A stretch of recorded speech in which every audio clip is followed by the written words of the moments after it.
கோவிலுக்கே செல்லாதவர்கள் கூட நல்லா தான் இருக்காங்க. எல்லா பூஜையும் செய்யற நான் மட்டும் ஏன் கஷ்டப்படுறேன்?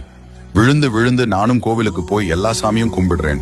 நல்ல நாள் வந்தால் அசைவம் தவிர்க்கிறேன். ஆனா எனக்கு மட்டும் சோதனை மேல் சோதனை வந்து வேதனைப்படுத்துது. சாமியை கும்பிடாம எந்த நாளும் அசைவம் சாப்பிடுறவங்க, கோவிலுக்கே போகாம இருக்கவங்களும் இருக்காங்க.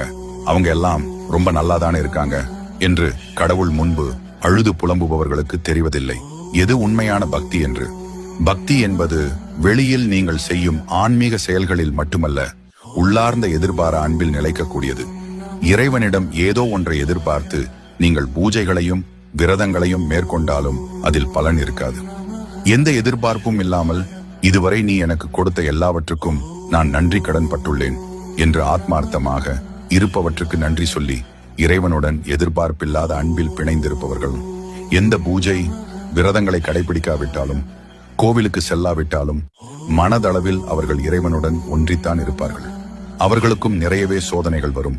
ஆனால் அவர்களுடன் அதை எதிர்கொள்வதற்கு இறைவனுடைய அருள் இருக்கிறது என்பதுதான் இங்கு நீங்கள் புரிந்து கொள்ள வேண்டிய ஒன்றாகும். மேலும் இது போன்ற சுவாரஸ்யமான ஆன்மீக தகவல்